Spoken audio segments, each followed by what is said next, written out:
Assalamualaikum. Ya. Ya.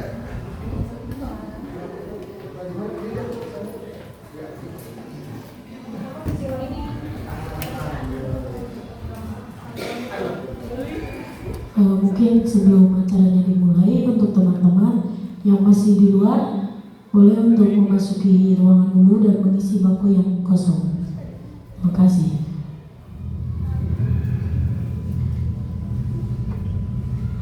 Assalamualaikum warahmatullahi wabarakatuh. Bismillahirrahmanirrahim. Alhamdulillahirabbil alamin. Assalatu wassalamu ala asrofil anbiya'i wal mursalin Sayyidina wa maulana Muhammadin wa ala alihi wa sahbihi azmain, amma ba'du. Yang terhormat Bapak Gugum Gumilar SSTP MSI selaku Bapak Camat Majalaya.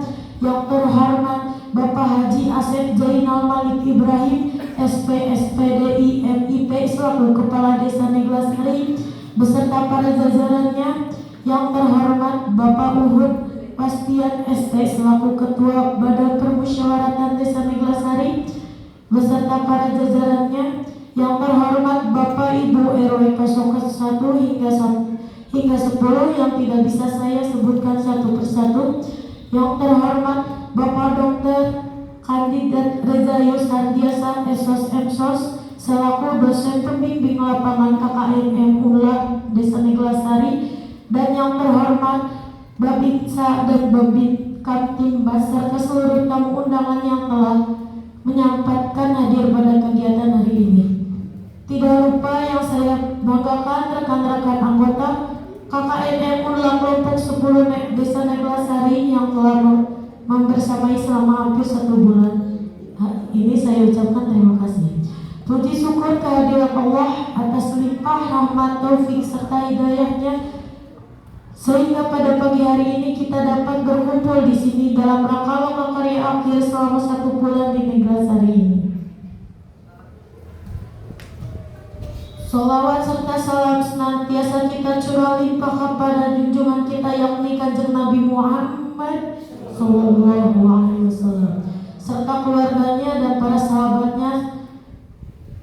Marilah kita buka acara ini dengan bacaan basmalah bersama-sama. Bismillahirrahmanirrahim. Izinkan memperkenalkan diri, nama saya Alvina Dawayanti Nur sebagai pembawa acara hari ini. Dan selamat datang kepada Bapak Ibu dan rekan-rekan semuanya. Sebelumnya izinkan saya pembawa acara untuk membacakan susunan acara yang akan dilakukan pada hari ini. Untuk acara pertama yaitu pembukaan, acara yang kedua yaitu pembacaan ayat suci Al-Quran, acara yang ketiga yaitu menyanyikan lagu Indonesia Raya, acara selanjutnya yaitu ada sambutan-sambutan, acara yang kelima ada pemaparan program kerja, dan acara yang keenam ada simbolis dan dokumentasi.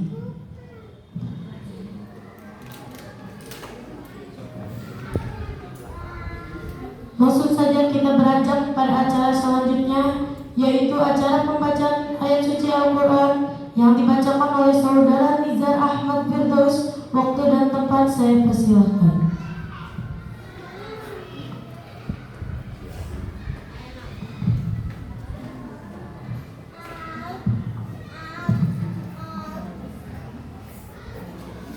Assalamualaikum warahmatullahi wabarakatuh.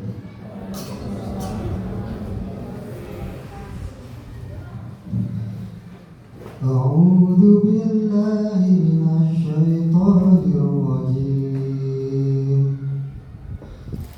بسم الله الرحمن الرحيم. يا أيها الذين آمنوا اتقوا الله حق تقاته ولا تموتن إلا وأنتم مسلمون. Wahai orang-orang yang beriman, bertakwalah kepada Allah sebenar-benar takwa kepadanya. dan janganlah kamu mati kecuali dalam keadaan muslim. Shadaqallahul adzim. Maha besar Allah dan segala firman-Nya.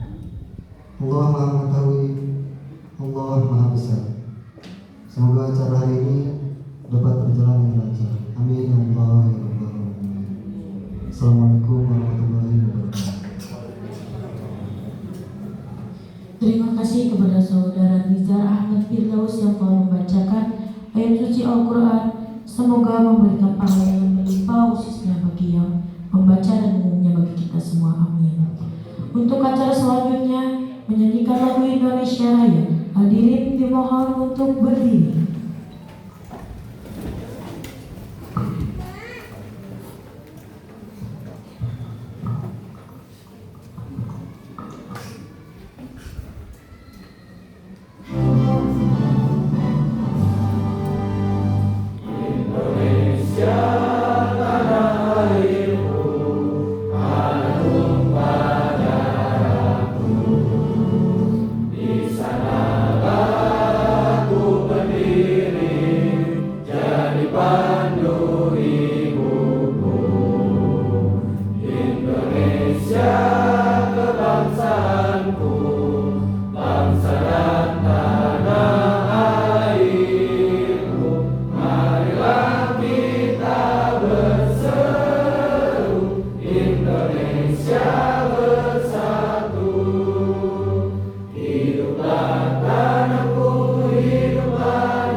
Baik, terima kasih hadirin. Silakan duduk kembali. Untuk acara selanjutnya yaitu sambutan dari Ketua KKN Mulla Kelompok 10 Sultan Mubina Syah. Waktu dan tempat kami persilahkan.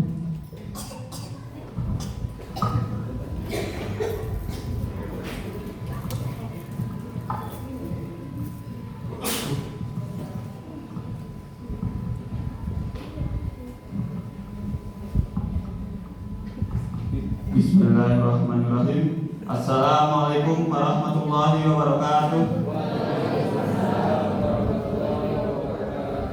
Selamat pagi dan salam sejahtera bagi kita semua. Yang terhormat Bapak Gugum Gumilar SSTPL Lesli selaku Camat Majalaya.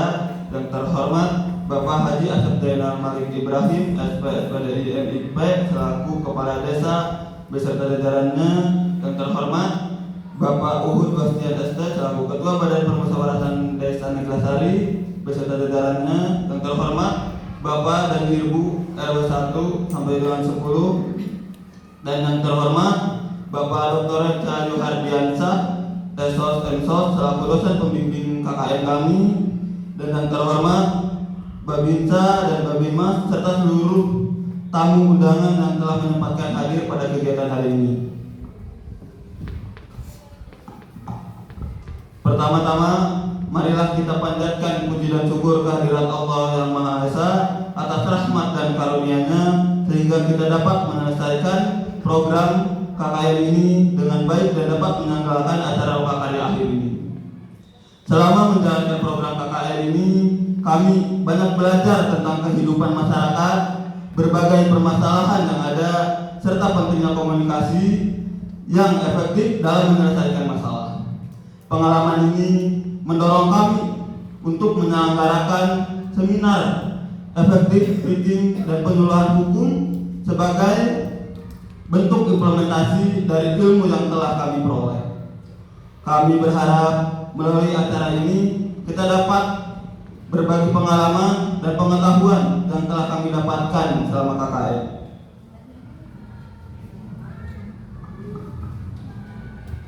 Selain itu, kami juga mengajak seluruh peserta untuk bersama-sama membangun masyarakat lebih baik dan berkelanjutan untuk kedepannya. Dan terima kasih kepada Bapak Ibu semuanya dan dosen pembimbing kami yang telah memberikan bimbingan dan dukungan kepada kami. Dan terima kasih juga kepada seluruh rekan-rekan KKN yang telah bekerja sama dengan baik selama 1 bulan belakang. Dan akhir kata, saya ucapkan terima kasih atas kehadiran dan partisipasinya. Semoga acara ini berjalan lancar dan bermanfaat bagi kita semua. Amin. Sekian, wassalamualaikum warahmatullahi wabarakatuh. Terima kasih kepada Sultan Muhammad Hamzah. Untuk acara selanjutnya yaitu ada sambutan dari dosen pembimbing lapangan kami Bapak Dr. Reza Yurdiarsyah Estos M.Sos. Waktu dan tempat saya persilahkan.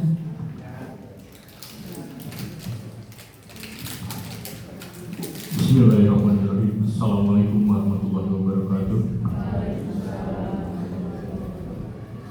Kepada yang sangat saya hormati Bapak Camat Majalaya, Pak Gugum Gumilar STPMSI, Bapak Kepala Desa Neglasari, Bapak Haji Asep Zainal Malik Ibrahim SPDI MIP, kemudian Bapak Sekretaris Desa Bapak Awan Setiawan, kemudian Bapak Uhud Wastian selaku BPD, kemudian seluruh stakeholder dari Desa Neglasari Majalaya dari RW 1 sampai 10 dan juga ibu-ibu kader yang alhamdulillah sudah menyempatkan waktunya untuk hadir di kesempatan Lokakari hari ini. Sangat bangga rasanya di mana seluruh pimpinan dari Majalaya tentunya dan juga Desa Neglasari pada umumnya bisa menyempatkan waktunya untuk hadir, memberikan support terbaik kepada kalian, teman-teman mahasiswa tentunya. Mudah-mudahan bisa menjadi satu kebanggaan tersendiri bahwa untuk menyongsong Indonesia Emas di 2045 ini bahwa kalian yang akan mengisi nanti. Jadi apa yang kalian pelajari di universitas saat ini kalian coba kembangkan, kalian coba implementasikan dalam bermasyarakat secara seutuhnya, dan mudah-mudahan jadi bekal dan jadi semangat tentunya agar kalian terus berkarya, terus berpartisipasi, dan juga mudah-mudahan bisa memberikan sebaik-baiknya kontribusi baik bagi masyarakat atau apalagi khususnya bagi bangsa dan negara ini. Amin ya rabbal alamin. Dan terima kasih sebesar-besarnya saya ucapkan kepada pihak Desa Neglasari yang sudah membantu menjadi orang tua bagi anak-anak untuk mereka belajar berkarya, dan mudah-mudahan bisa menjadi harapan-harapan baru. Kebetulan Pak Camat di sini ada mahasiswa saya yang paling jauh, Pak, Doroti Bani yang barusan. Nah, itu dari NTT, Pak, dari Kupang, Nusa Tenggara Timur. Mungkin Doroti 10 tahun lagi menjadi gubernur Nusa Tenggara Timur mungkin ya. Sekarang belajar dulu di Desa Majalaya. Dan mungkin teman-teman yang lain juga ya, saya nggak pernah tahu, mungkin kalian kandidat-kandidat doktor selanjutnya ya yang akan membangun Indonesia Emas di 2045 ini. Tapi satu sedikit nasihat yang ingin saya berikan khususnya kepada teman-teman mahasiswa bahwa di era kalian ini, kalian saat ini tentunya tantangannya itu semakin beragam ya. Jadi tidak hanya persaingan antara sumber daya manusia, tetapi juga di era kalian saat ini dikenal juga sebagai era dengan kecanggihan teknologi, terutama dengan hadirnya kecerdasan artificial intelligence. Saya harap teman-teman bisa terus beradaptasi nanti ya dengan berbagai kecanggihan teknologi tersebut, entah itu bisa membantu teman-teman untuk berkarya dan juga untuk melakukan berbagai upaya bagi membangun bangsa dan negara ini, ataupun untuk teman-teman nanti bisa terus beradaptasi. Itu sangat menjadi hal yang mendisrupsi di era Internet of Things atau nanti kedepannya dikenal dengan Artificial Intelligence of Things. Dan mudah-mudahan harapan saya dari apa yang bisa kalian pelajari hari ini, kalian bisa jadikan itu sebagai ilmu pengetahuan yang buat menjadi bekal bagi kalian di kemudian hari. Tak lupa juga alhamdulillah kedatangan Pak Ganjar dari tim monitoring dan evaluasi dari Universitas Langwang Buana. Pak Ganjar mana di payung paling dua. Paling Pak Ganjar. Alhamdulillah. Mungkin tidak panjang lebar apa yang bisa saya sampaikan. Mudah-mudahan teman-teman sukses terus dalam berkaryanya di kemudian hari ya. Doa yang terbaik selalu dari kami guru-guru kalian, dan jangan pernah lupakan ya semua pendidikan yang kalian terima dari guru-guru kalian, semua lah, dari orang tua kalian mungkin yang ada di sini pun gitu ya. Jangan pernah kalian lupakan. Demikian apa yang bisa saya sampaikan. Dari Taufiq wal Hidayah. Assalamualaikum warahmatullahi wabarakatuh.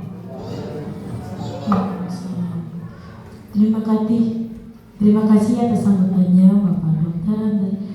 Reza Yuradio Charles Sosensos. Selanjutnya sambutan dari Bapak Kepala Desa Bapak Haji Asep Jainal Malik Ibrahim SP SPDI FIP. Waktu dan tempat saya persilakan.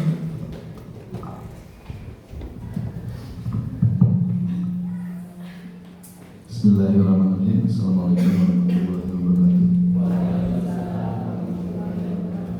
Sampurasun. Alhamdulillah wa syukurillah wa la haula wa la quwwata illa billah. Asyhadu an la ilaha illallah wahdahu la syarika lah wa asyhadu anna Muhammadan abduhu wa rasuluhu la ilaha illa ba'da. Yang saya hormati Pak Camat Majalaya, Pak Gubernur Gumilar, Presiden Pembimbing, Ketua BPD, para Ketua RW, Kader.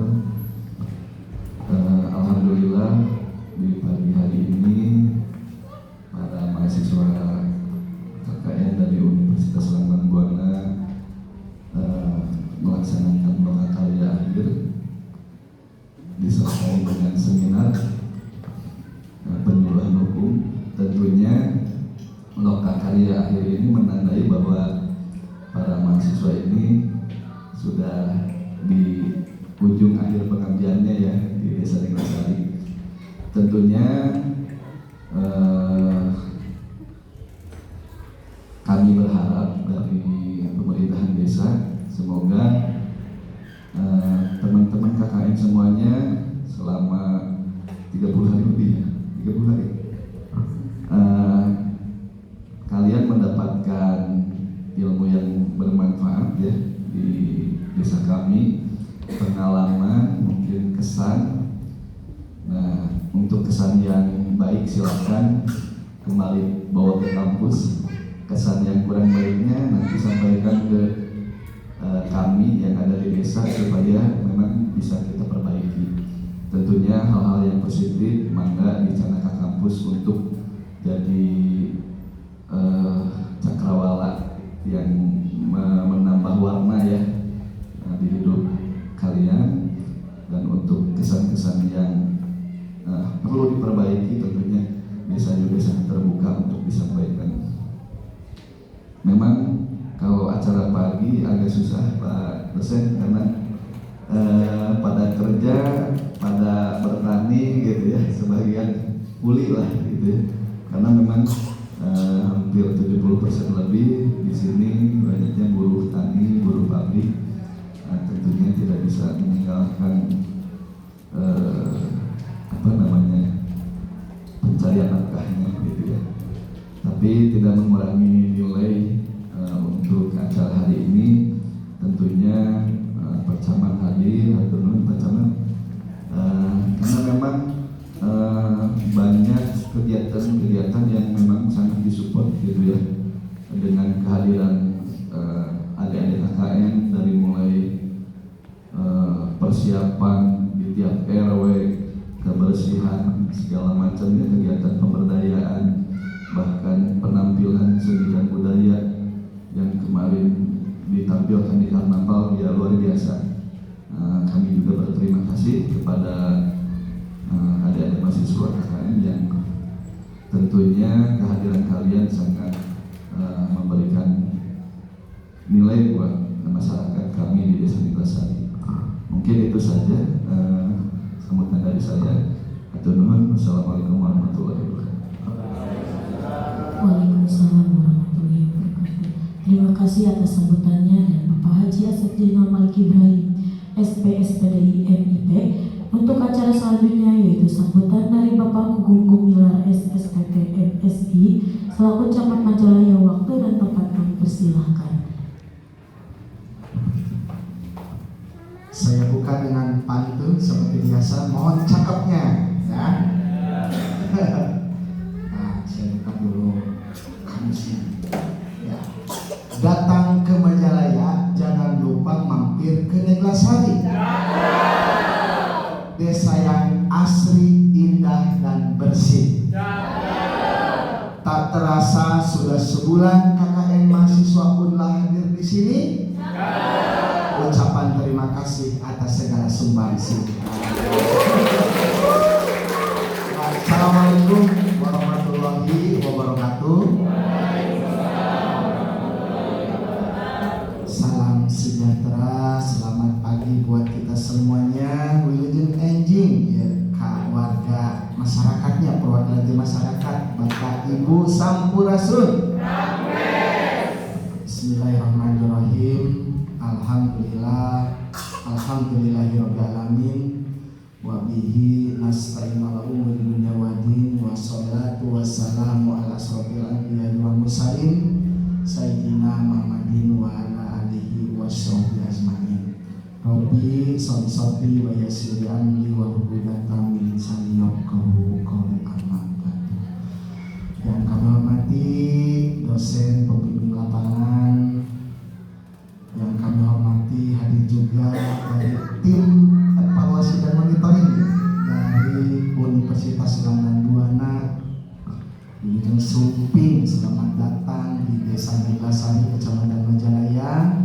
Yang kami hormati Pak Kades beserta seluruh jajaran perangkat Desa Neglasari. Yang kami hormati Ketua BPD Desa Neglasari beserta seluruh jajaran.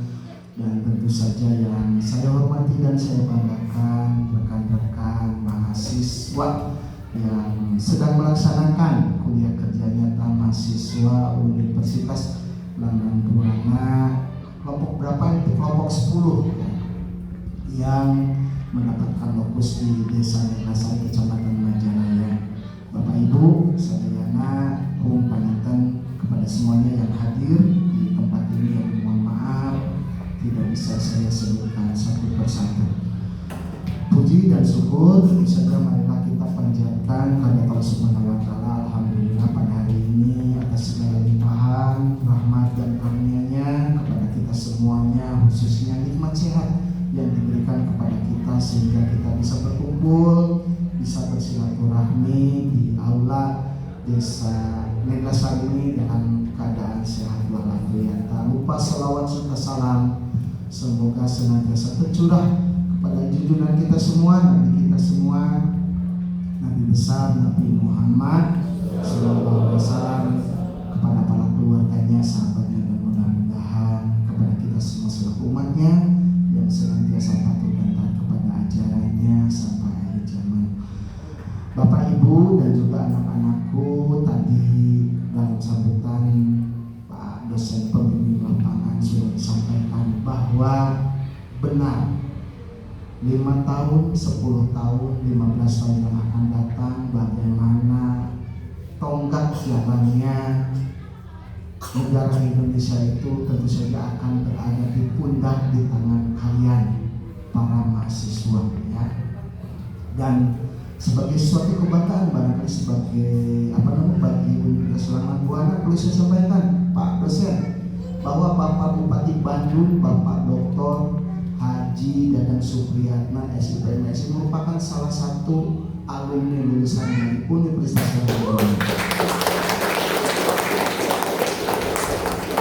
Pak Kadis LH Bapak Asep Kusuma menyelesaikan S1-nya juga di UNLA. Dan saya pikir masih banyak lagi ya.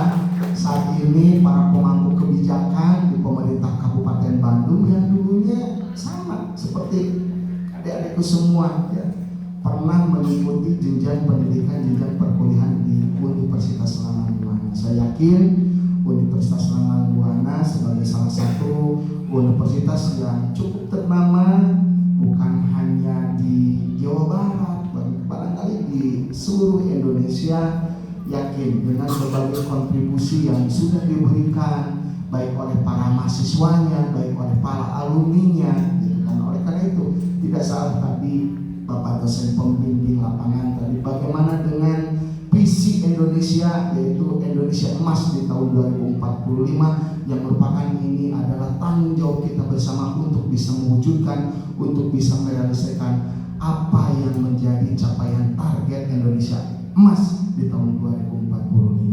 Oleh itu, dengan apa yang sudah anak-anakku semua, walaupun barangkali sebulan tidaklah cukup Pak dosen untuk bagaimana merasakan langsung, melihat langsung, kan memang faktualnya sangat betul.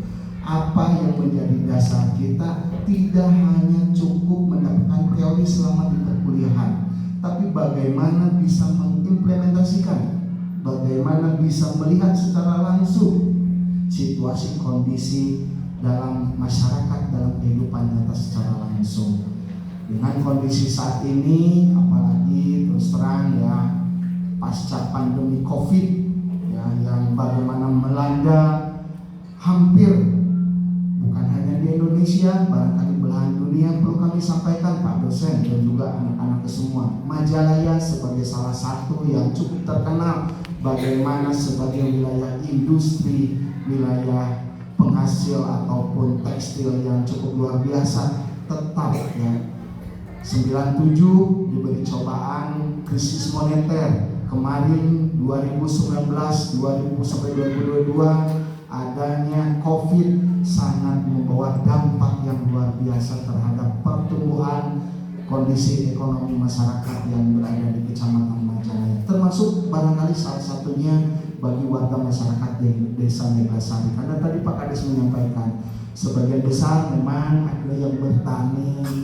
tidak sedikit juga yang memang memiliki mata pencarian menjadi pekerja di pabrik. Yang perlu kami sampaikan sekali lagi, sampai saat ini walaupun kondisi pandemi itu sudah lewat, namun berdasarkan informasi obrolan kami dengan para pelaku usaha belum cukup dalam kondisi yang normal kembali. Masih banyak sebagian besar industri yang masih merumahkan para karyawannya, bahkan tidak sedikit juga yang lainnya di PHK ya. Nah ini barangkali sekali lagi hal-hal seperti ini mudah-mudahan tadi dengan adanya turun anak-anakku semua ke warga masyarakat di RW berapa Pak RW itu Pak Kades? RW 4 ya? Di RW 4 kan ya. RW 4 yang paling mana, kampung mana? Oh iya. Ya adik-adikku bisa melihat secara langsung bagaimana kondisi faktual lapangan, situasi kondisi masyarakat secara senyata-nyatanya.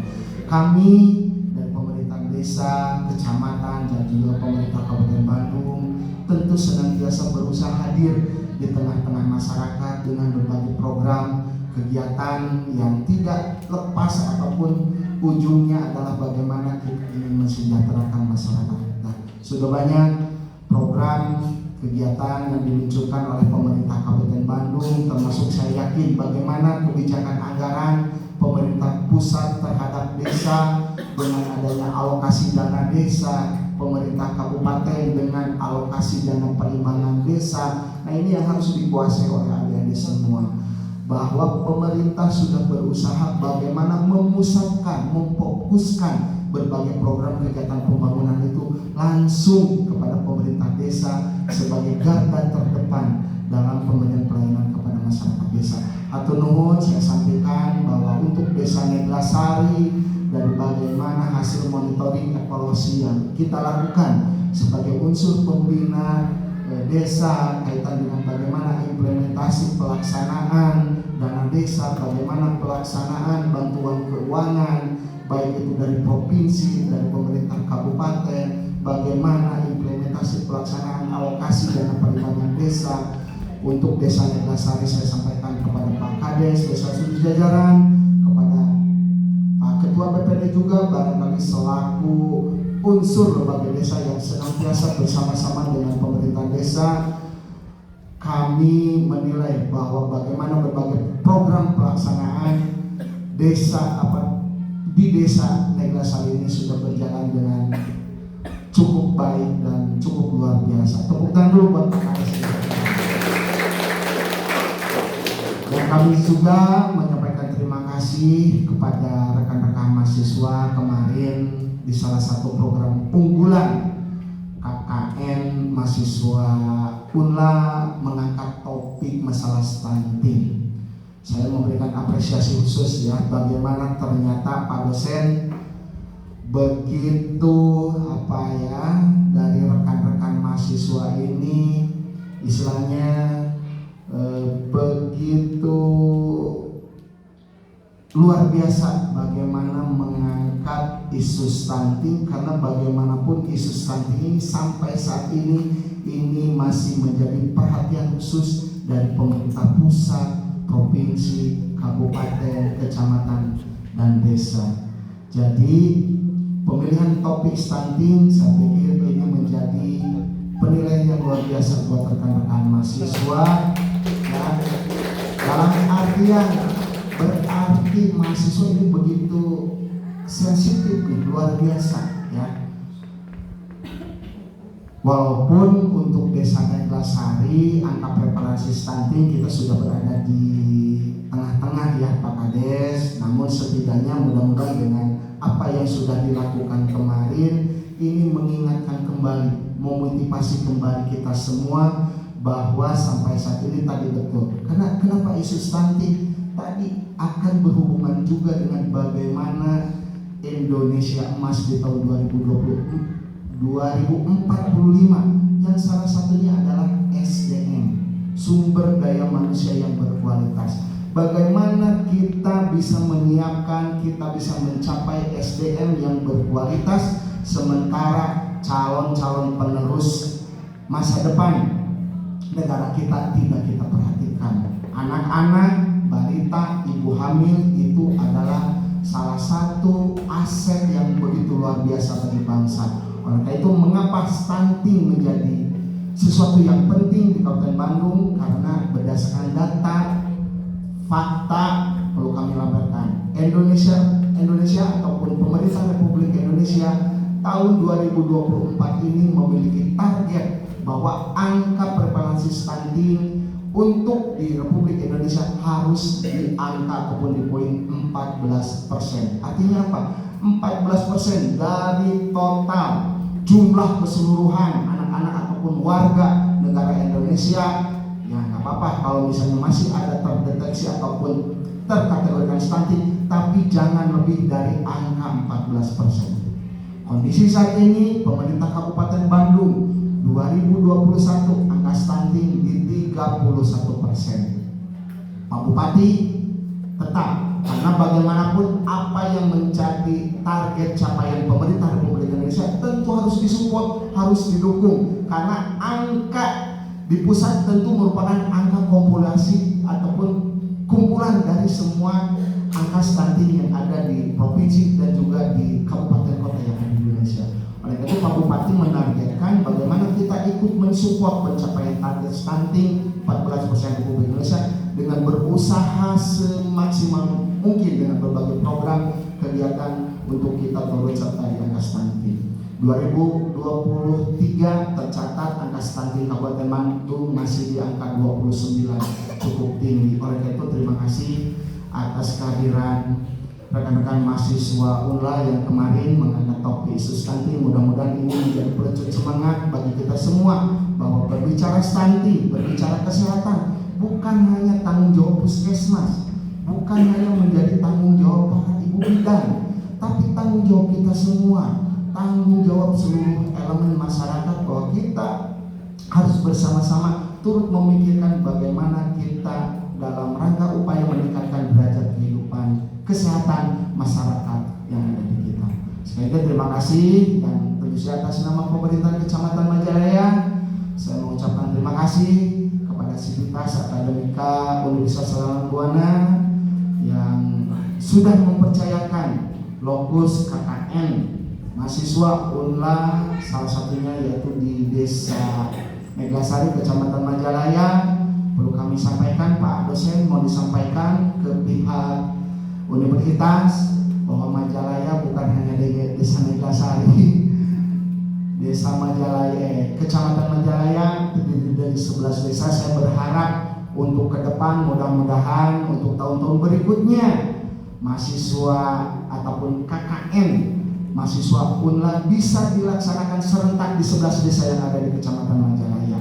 Kami siap menerima, kami siap berkolaborasi bersama, dan kami juga tentu saja mengaturkan terima kasih atas segala kontribusi, atas segala sumbangsi yang sudah diberikan secara luar biasa oleh rekan-rekan mahasiswa dari Universitas Salam Buana. Mudah-mudahan segala apa yang sudah dikerahkan ya, oleh semuanya, dari Sivitas Akademika, dari para dosen, terkhusus dari anak-anakku semua, para mahasiswa, segala apa yang sudah dikerahkan, segala apa yang sudah diberikan bagi warga masyarakat Desa Neglasari ini senantiasa dijadikan amalan kebaikan buat kalian semuanya, dan insya Allah mudah-mudahan mendapatkan balasan pahala berlipat dari Allah Subhanahu wa Ta'ala. Itu saja barangkali yang bisa disampaikan. Sekali lagi terima kasih atas kolaborasi kerjasama sinergi yang sudah terjalin antara pemerintahan Desa Neglasari Kecamatan Majalaya dengan Universitas Salam Buana. Mudah-mudahan ke depan, dan mohon dilaporkan, kita pemerintahan Kecamatan Majalaya siap senantiasa untuk bersinergi dengan perguruan tinggi, khususnya dengan UNLA, dalam rangka kita bersama-sama untuk bisa memberikan berbagai pengabdian kita, berbagai apa yang bisa kita berikan untuk warga masyarakat, khususnya warga masyarakat Kabupaten Bandung, terutama warga masyarakat Kecamatan Majalaya. Mohon maaf apabila ada hal yang kurang berkenan. Wallahu muwaffiq ila aqwamit. Wassalamualaikum warahmatullahi wabarakatuh. Terima kasih atas sambutannya dari Bapak Gugum Gumilar SSTP MSI. Alhamdulillah, sambutan-sambutan telah dilalui. Kita langsung saja kepada acara inti, pembacaan pemaparan program yang akan dibacakan oleh Saudari Gina Susati, Saudara Sultan Nobinasya, Saudara Yanwar Nodiana, Saudara Amar Muhadi. Waktu dan tempat saya persilakan.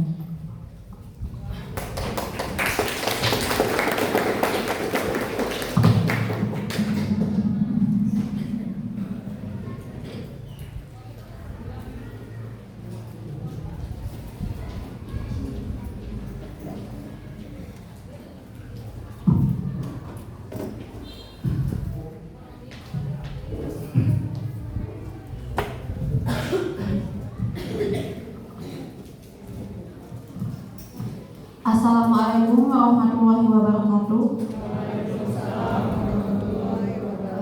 Terima kasih atas waktu dan perhatiannya, serta kami izin untuk memaparkan hasil kegiatan kami selama 1 bulan di Desa Neglasari. Terdapat beberapa program yang telah kami lakukan, yang terdiri dari program unggulan, penunjang, serta program harian, di mana ada seminar stunting, UMKM, pendidikan, penyuluhan, ekobrik, serta area komunal. Untuk yang pertama, salah satu program unggulan kami yaitu yang telah disinggung tadi mengenai stunting, di mana kami pada tanggal 15 Agustus telah melaksanakan seminar kesehatan, di mana di dalam program tersebut telah tercapainya pelaksanaan program seminar kesehatan yang bermitra dengan Dinas Kesehatan serta dokter untuk menjadi narasumber di dalam seminar tersebut, di mana kami melibatkan Dinas Kesehatan untuk memberikan penyuluhan kepada kelompok rentan stunting yang terdiri dari 4, yaitu ada remaja, ibu hamil, ibu menyusui, serta pengasuh. Selain itu kami juga bermitra dengan kader yang sekaligus menjadi sasaran kami juga, yang dapat membantu untuk mengatasi stunting yang ada di Desa Neglasari, di mana seminar yang diberikan juga tidak hanya kepada kelompok rentan stunting yang terdiri dari 40 peserta, di mana 40 peserta terdiri dari 4 orang dari setiap RW-nya, serta sasaran tersebut diberikan juga kepada kader-kader tersebut, di mana di dalam program tersebut dapat ada sesi diskusi yang dapat ditanyakan langsung kepada dokter dan juga dinas kesehatan, sehingga dapat memberikan wawasan baru, pengetahuan baru kepada para peserta tersebut. Lalu yang kedua, tercapainya pemberian PMT terhadap kelompok rentan stunting, di mana setiap peserta yang terdiri dari 40 audiens kami berikan PMT satu persatu, yang dimana PMT tersebut dapat berguna bagi 4 kelompok tersebut. Remaja dapat memakainya, serta ibu hamil, ibu menyusui, serta pengasuh. Sekian dari program seminar kesehatan stunting. Untuk selanjutnya ada program unggulan UMKM yang akan dijelaskan atau dipaparkan oleh teman saya. Baik, jadi untuk program UMKM ini kami itu difokuskan dengan satu UMKM, tetapi dengan satu UMKM tersebut dan dilihat dari progresnya gitu, dari awal kami memaparkan dan memberikan dengan konsep inovasi dan digitalisasi terhadap UMKM wayang Mbah Adun yang terdapat di RW 1 yang terdapat di RW 2, dan ini yang kami jalankan yang pertama yaitu membeli bahan baku untuk pembuatan wayang. Nah, jadi kami membeli bahan untuk Mbah Adun, jadi untuk menambah benefit pendapatan dari Mbah Adun tersebut. Nah, terus yang kedua, pembuatan banner untuk kebutuhan promosi oleh KKMM kelompok 10. Nah, ini udah termasuk buat digitalisasi, dan karena kami membuat video promosi dan diposting di media sosial, dan nantinya untuk agar tiap masyarakat itu tahu dan bukan hanya ada di sekitar ruang lingkup negara saya saja. Nah, itu pembuatan yang berikutnya, pembuatan video promosi untuk baik promo di media sosial bersama media lokal. Nah, terus yang berikutnya membuat titik Google Map. Nah, kami juga membuat titik Google Map karena memang sebelumnya juga sudah ada, tetapi titiknya itu masih kurang pas, dan identitasnya juga kami ganti dan kami perbaiki, dan alhamdulillah sekarang kami sudah memperbaiki dan sudah pas buat titik Google tersebut. Dan yang berikutnya pembuatan akun e-commerce. Nah, jadi kami itu membuat akun Shopee buat wayang Mbah Adun ini. Jadi mungkin ibu-ibu atau misalnya bapak-bapak semuanya di sini, kalau misalnya ada buka Shopee terkait Mbah Adun, mungkin tinggal check out nantinya. Dan buat pengelolaan akun tersebut itu dikelola oleh kami. Jadi kami itu hanya sebagai perantara, sebagai dari akun tersebut.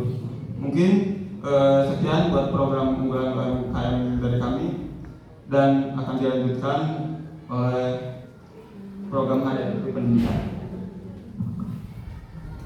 Baik, Assalamualaikum warahmatullahi wabarakatuh. Jadi di program harian ini, di program pendidikan kami membantu satu sekolah, 2 pengajian gitu, Masjid Al-Falah dan Masjid Muhajirin gitu. Jadi kami di sini membantu untuk karena kekurangan petugas pendidikan di masjid atau di sekolah tersebut. Jadi kami membantu untuk melancarkan program-program kami gitu. Seperti kalau misalkan di Al-Falah dan Muhajirin kami lebih mendigitalkan gitu agar si pendidikan itu tidak selalu hanya guru ngaji dan anak-anak, tapi kita melibatkan seperti fokus, seperti game-game yang lebih menggunakan website gitu, seperti website World gitu ada. Untuk realisasinya itu yang game itu udah di Al-Falah dan Muhajirin itu. Kalau untuk di SD Ciawi Gede itu alhamdulillah kita membantu partisipasi dalam lomba 17 Agustusan di SD tersebut. Yang pada tanggal 1 itu ada pawai gitu yang dilaksanakan di Ciawi Gede, dan tanggal 20-nya itu ada perlombaan anak-anak di Ciawi Gede, dan tanggal 21-nya itu ada pentas seni di Ciawi Gede. Dan kami juga itu berkolaborasi dengan UIN gitu. Nah, di sini juga ada selanjutnya ada sarana prasarana yang telah dicapai oleh kami. Yang pertama itu tercapainya pembelian whiteboard, buku kisah Nabi dan Rasul, juz amma, buku doa, Iqra dan Al-Quran untuk Madrasah Al-Muhajirin. Jadi dari beberapa donasi teman-teman kami dan para donatur dan channel-channel teman kami, alhamdulillah kami bisa mengumpulkan gitu dan bisa berdonasi untuk Madrasah Al-Muhajirin gitu. Selanjutnya yang kedua ada tercapainya pembelian jam digital untuk Masjid Al-Muhajirin, dan ini juga karena beberapa donatur gitu, alhamdulillah kami bisa memberikan jam digital kepada Masjid Al-Muhajirin. Ketiga, tercapainya pembelian rak buku Iqra dan Al-Quran untuk Madrasah Al-Falah, dan ini juga sudah saya bilang barusan ini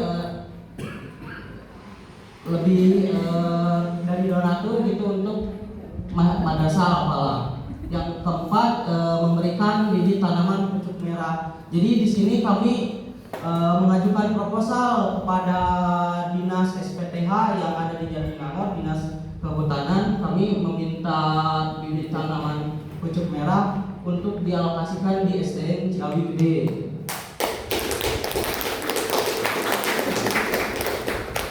Yang kelima, memberikan alat tulis untuk anak-anak di Madrasah Al-Falah dan Muhajirin. Alhamdulillah kemarin untuk di Al-Muhajirin sudah terrealisasi dibagi-bagi alat tulis untuk anak-anak. Mungkin untuk Al-Falah sambil perpisahan kami akan membagikan juga alat tulis untuk anak-anak. Mungkin cukup bagi presentasi saya. Waalaikumsalam.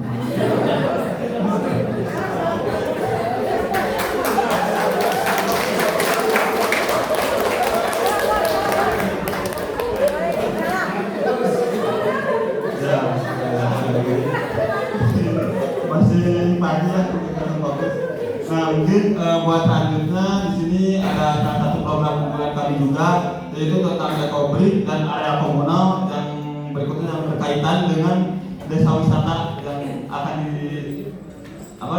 direalisasikan di Desa Neglasari dan akan dijelaskan oleh Amar Muhammad.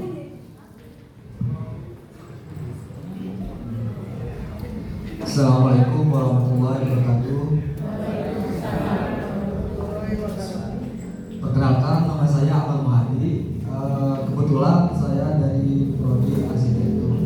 Di sini saya menyarankan atau merekomendasi desain untuk Desa Neglasari.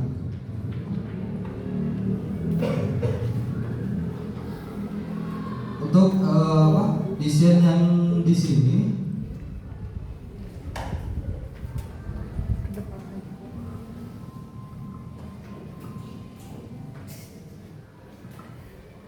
yaitu area komunal. Area komunal itu aktivitas artinya aktivitas yang berhubungan dengan umum atau publik gitu. Fungsinya sebagai tempat berkumpul, bersosialisasi, tempat bermain anak-anak dan aktivitas umum lainnya yang digunakan, atau juga buat tempat baca-baca buku gitu di taman ini. Di sini saya buat 2 alternatif desain, yang keduanya itu berbeda. Ada yang skalanya lebih besar dan luas, dan ada yang skalanya lebih kecil. Dan dari segi fasilitasnya juga, fasilitas penunjangnya ada yang lengkap atau ada yang view atau khusus untuk area komunal gitu. Di sini untuk kedua taman, 2 taman atau area komunal ini diberi nama atau judul Taman Serenity. Nah, Taman Serenity ini artinya itu ketenangan, kedamaian, dan ketenteraman. Jadi dari konsep dasar ini mengadopsi dari ruang perpustakaan atau ruang baca yang mengutamakan 3 konsep yang akan diterapkan di area taman ini.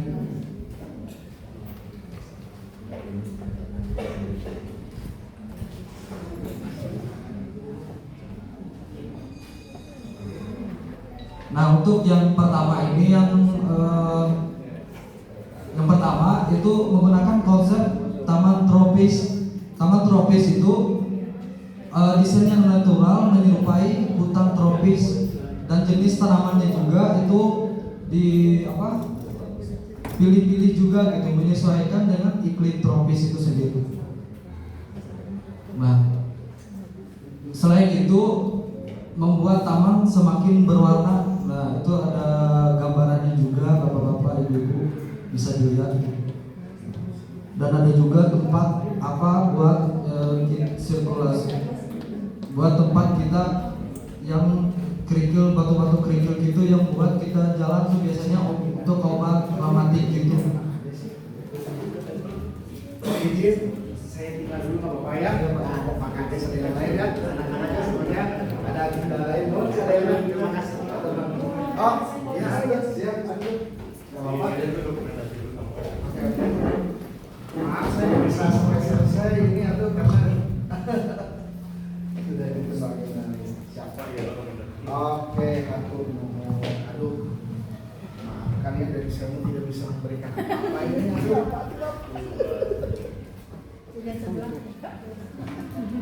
Ya, foto dulu, barangkali. Nah, berdiri semuanya, kita foto di sini aja. Nanti fotonya dosen bisa di depan. Ayo, ke bawah semuanya.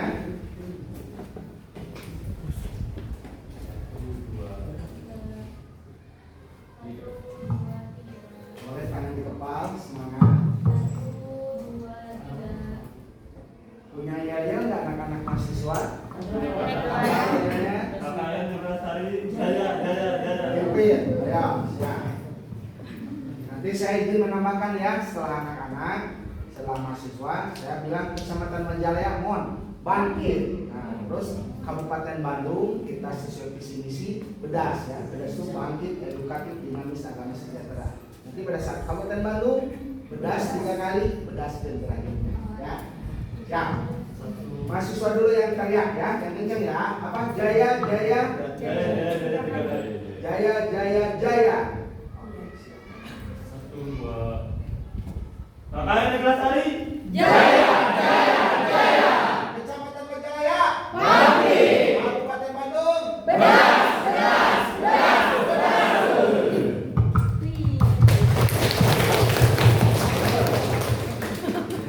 Gak apa-apa, saya tinggal ya. Sekali lagi terima kasih kepada Bapak Camat yang telah hadir ke acara kami. Mohon maaf bila ada kesalahan.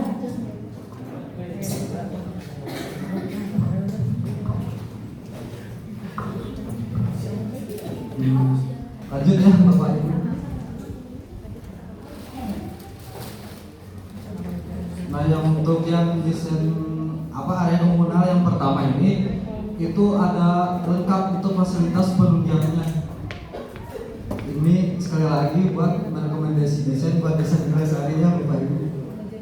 Ada pos keamanan, dan ini pos keamanan juga memiliki ciri khasnya gitu, dengan gaya yang futuristik yang mengarah ke masa depan.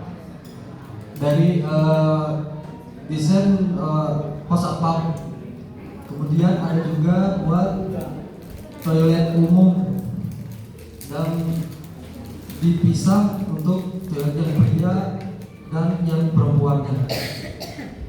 Kemudian untuk sirkulasinya, perjalanan di dalam itu sendiri, nah itu ada buat jalan yang kayak kerikil buat biasanya digunakan untuk yang penyakitan rematik gitu.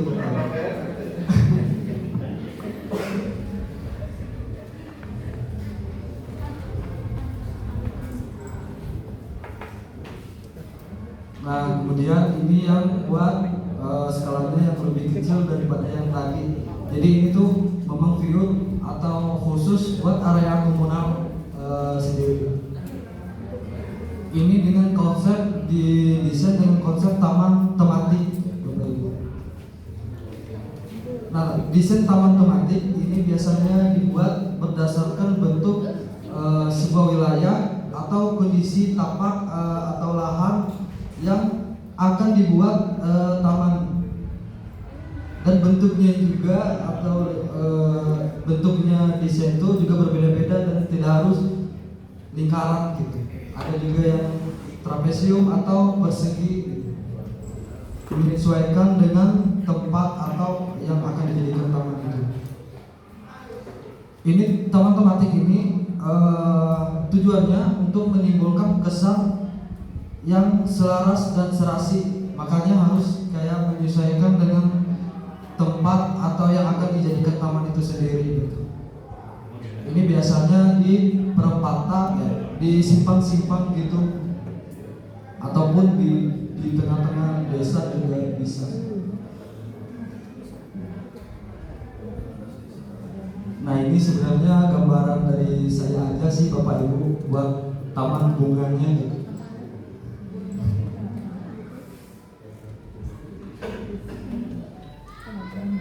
Ada buat tanaman-tanaman hiasnya itu ada tanaman hias Yellow Alesium, terus ada bunga Agapanthus, Buni Tiles, Salvia, terus bunga Hejera.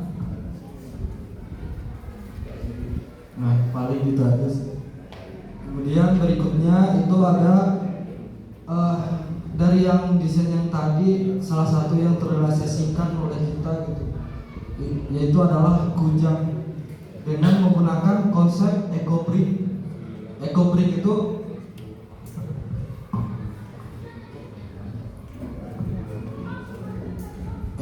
kalau melihat ke belakang itu awal mulanya eco-brick itu ditemukan oleh Russell Meyer yang berasal dari Kanada, dan kebetulan istrinya dari Indonesia bernama Ani Himawati.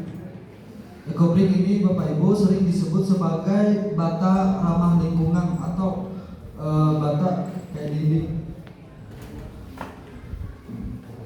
Kemudian konsep di balik eco-brick ini adalah untuk memanfaatkan atau mendaur ulang dari botol-botol plastik yang sampah tadi, didaur ulang sehingga eco-brick ini menjadi sistem pengelolaan sampah yang sustainable atau berkelanjutan.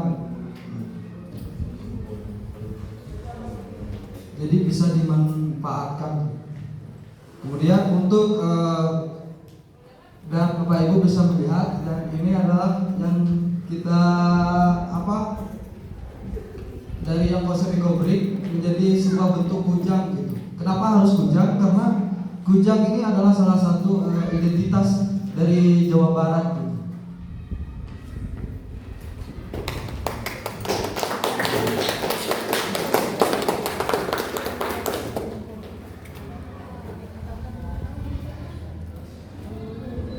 Kemudian untuk karya dari kita ini, kujang ini diberi nama The Art of Living. The art of living itu berarti seni berkehidupan. Jadi seni berkehidupan atau berkelanjutan atau sustainable. Karena dari hasil observasi dan analisis yang kita lihat dari Desa Neglasari itu keseniannya yang lebih yang dilestarikan gitu atau yang menonjol.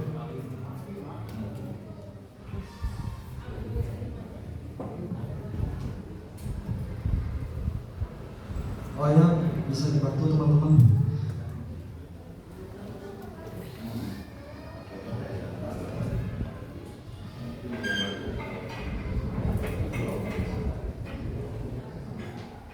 Dan untuk penyusunannya itu botol-botol ini diisi oleh botol yang ini yang diisi air.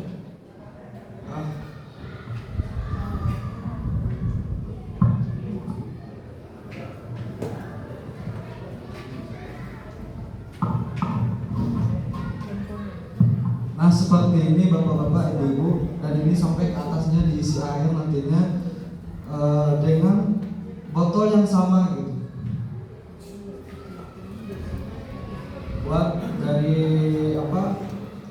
karya dari kita buat desain kujang ini.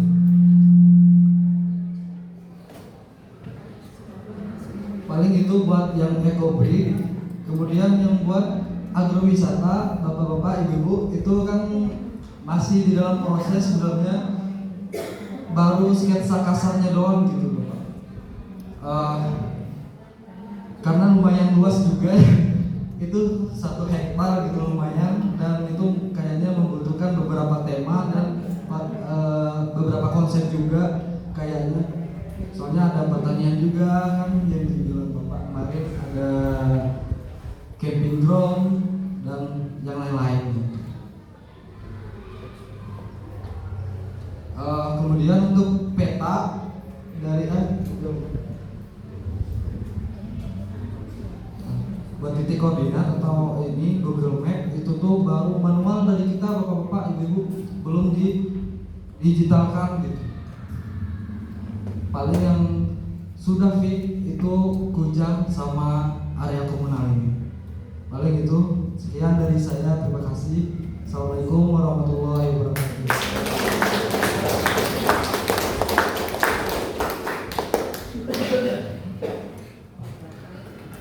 Cukup sekian pemaparan dari hasil kerja kami selama 1 bulan ke depan. Dan sebelum kami tutup, setelah ini kami akan melaksanakan program kedua kami, yang dimana program tersebut masuk ke dalam program penunjang, dimana akan ada seminar effective speaking dan juga ada penyuluhan hukum, dan itu akan dilaksanakan setelah lokasi ini.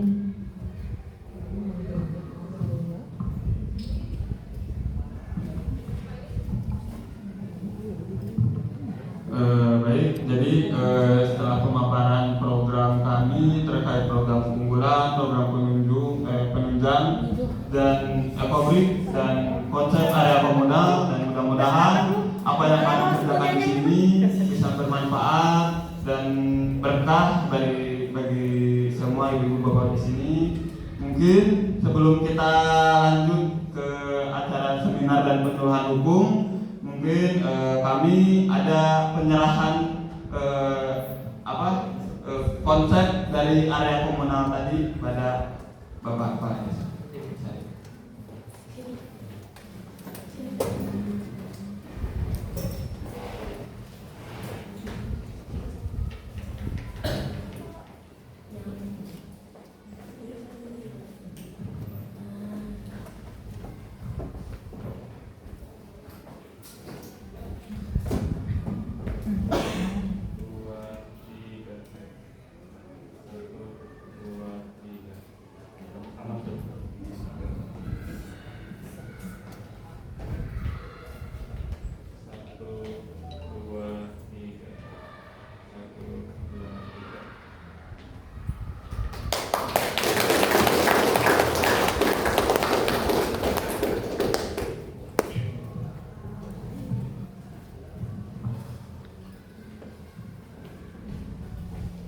sekian dari pemaparan hasil program kami. Semoga dapat bermanfaat bagi Bapak Ibu selaku masyarakat di sini dan dapat membantu aparat desa mengenai rencana ke depannya.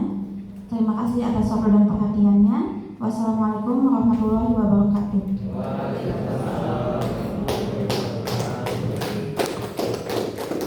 Terima kasih kepada kawan-kawan yang telah memaparkan. Untuk acara selanjutnya yaitu ada seminar effective speaking yang akan, untuk mempersingkat waktu, saya serahkan kepada moderator Muhammad Rizky Akbar beserta pemateri Bapak Dr. Kandidat Redayur Hardiansa Esos Emsos. Waktu dan tempat saya persilahkan. Terima kasih kepada Bapak Ades dan Bapak Sekdes yang telah hadir dan Bapak BPT.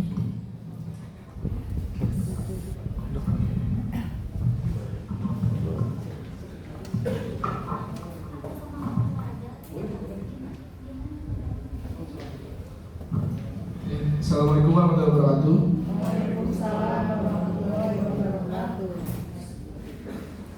Izin memperkenalkan diri, nama saya Rizky Akbar. Saya di sini sebagai moderator dari Effective Speaking. Mungkin untuk membersihkan waktu Pak, langsung aja.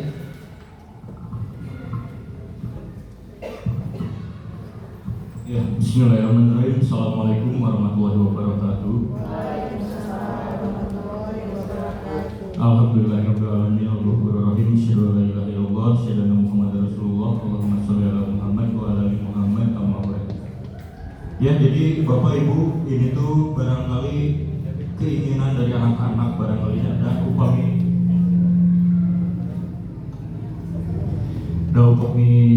janten sepuh nama gitu, baru dah kayak kahoyong naon, ai salah satu carape baru apa. Saya baru Pak pengen ngadain seminar ya atau hari mangga tuh. Salah nama janten sapertos iya Bu, janten sapertos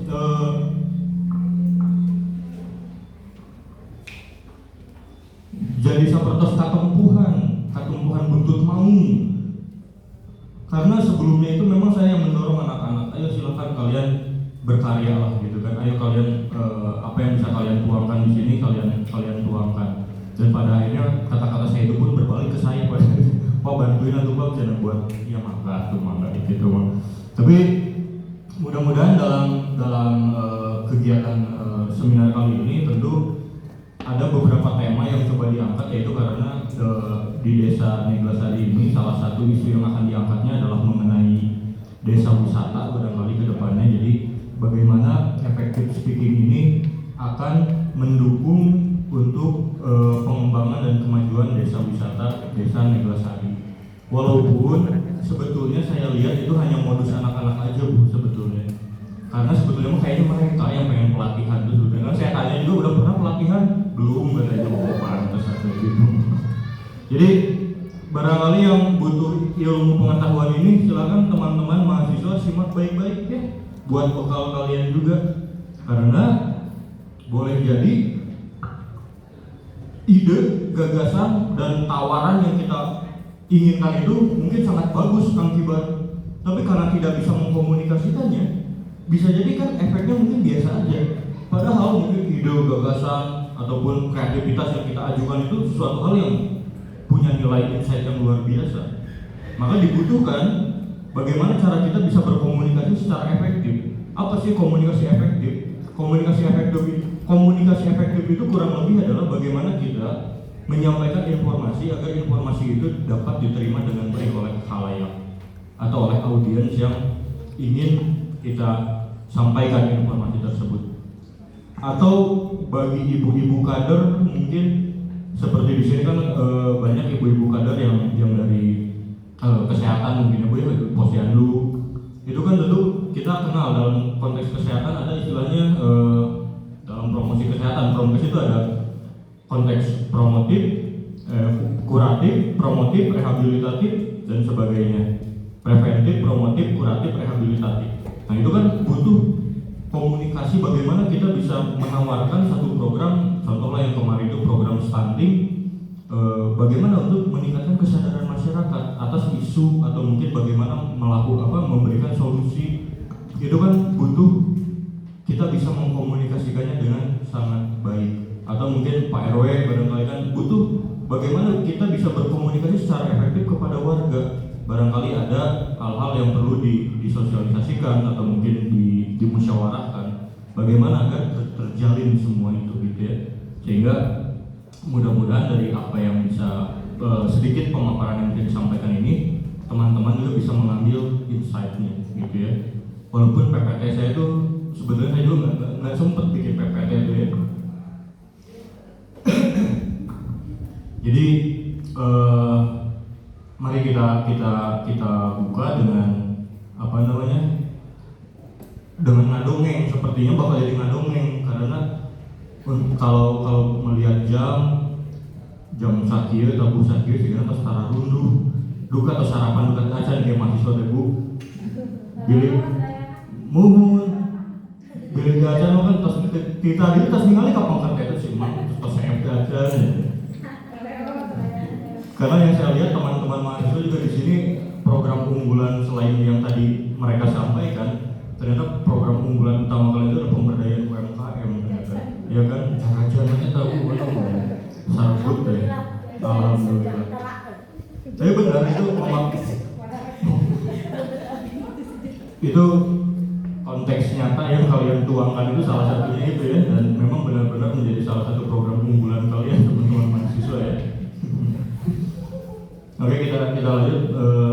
Mungkin kita ngadongin aja lah ya, bagaimana effective speaking itu bisa dihadirkan. Mungkin teman-teman bisa lihat aja lah nanti apa kira-kira korelasinya dari yang saya jelaskan. Oke, next lagi coba. Ini aja deh. Kita ngomongin, karena kan ini konteksnya effective speaking untuk memajukan desa wisata, dan mungkin nanti konteks effective speaking ini bisa diambil juga oleh Bapak Ibu untuk konteksnya masing-masing. Kalau teman-teman mahasiswa mungkin kan nanti kan dari teman-teman hukum, kalian kan calon-calon lawyer kan, kalian harus bisa tuh tampil di depan publik untuk membela klien kalian gitu kan. Itu percuma kalau kalian hanya tahu pasal-pasal saja, tapi ketika mengungkapkan ke publik ya itu tadi gitu ya. Dan juga terkait isu kesehatan itu juga bisa nanti diambil salah satu feedbacknya, bagaimana effective speaking ini bisa menjadi insight yang berharga untuk konteks menarasikan promosi kesehatan mungkin bagi ibu-ibu kader, dan juga mungkin bagi teman-teman mahasiswa dari jurusan yang lain bisa mengambil insight-nya gitu ya. Tapi kalau ada ini kedengeran ya suaranya? Masih jelas kali ya? Jelas.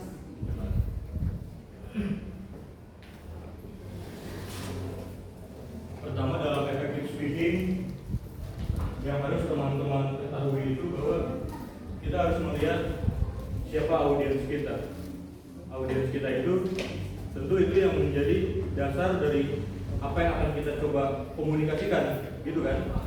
Nah, sekarang saya juga ke lingkungan Kang Kibar, karena bukan hanya mahasiswa yang ingin atau yang menjadi audiens dalam kegiatan seminar effective speaking ini, tapi di sini ada ibu-ibu kader dan juga ada Pak RW mungkin yang ikut turut menyimak, sehingga bagaimana nih mengkorelasikan konteks komunikasi ini agar bisa sesuai dengan konteks yang dibutuhkan oleh teman-teman ataupun oleh audiens yang hadir.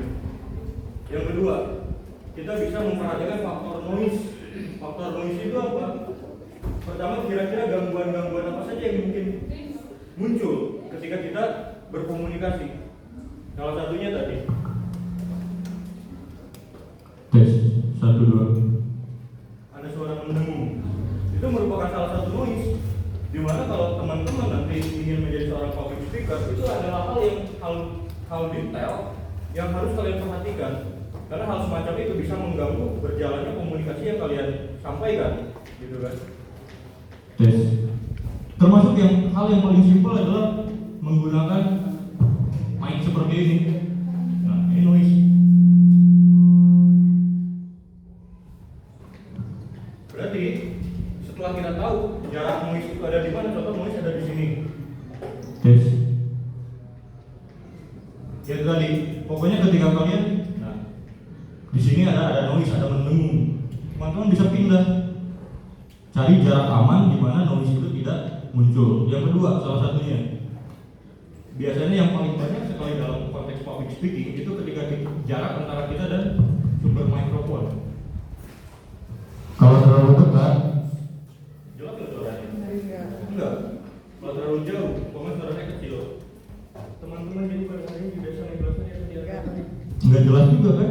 Ternyata butuh. Terlalu jauh tidak boleh, terlalu dekat juga tidak boleh.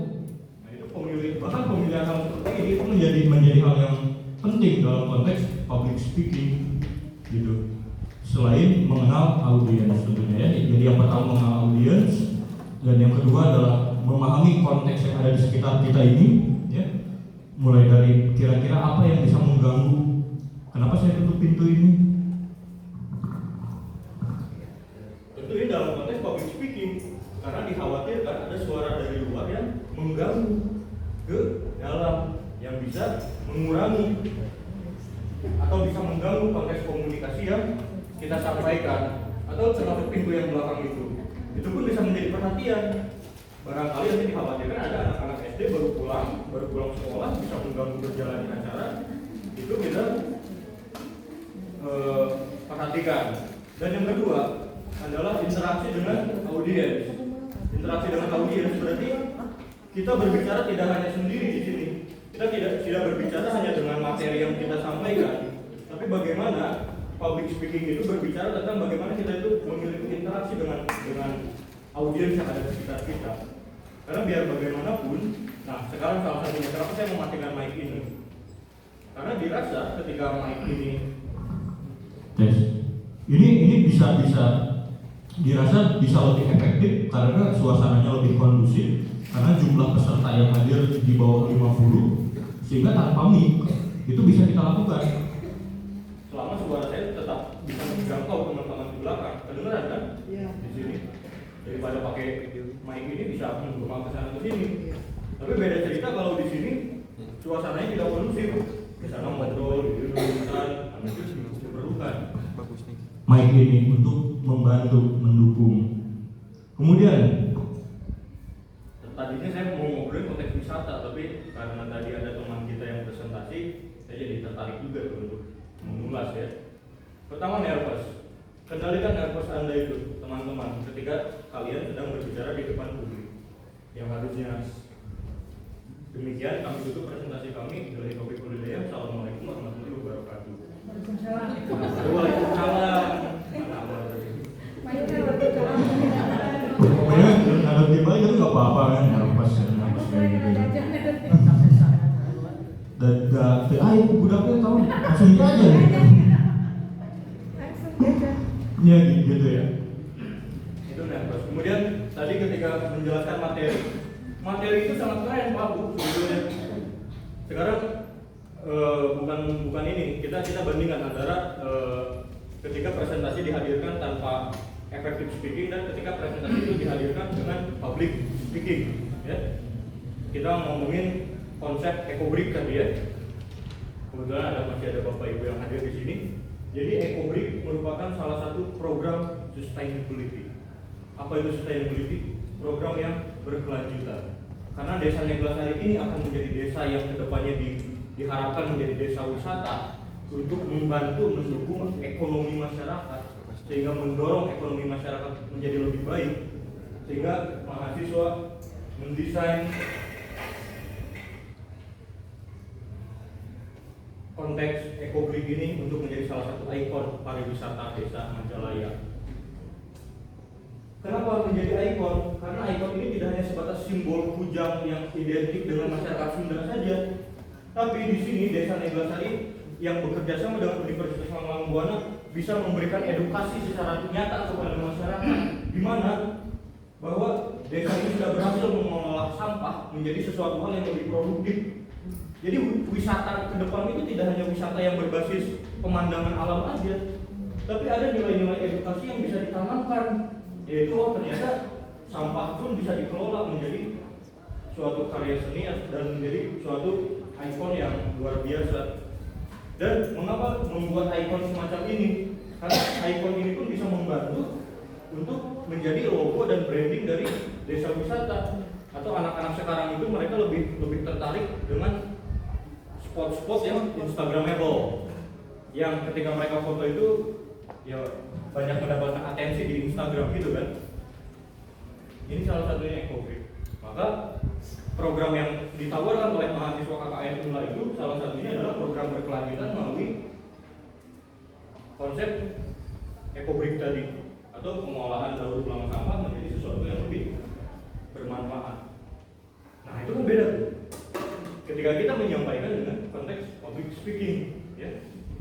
Jadi tidak hanya memaparkan bahwa sejarah Kujang ada pada tahun 1000 gitu. Kebayang ya teman-teman ya.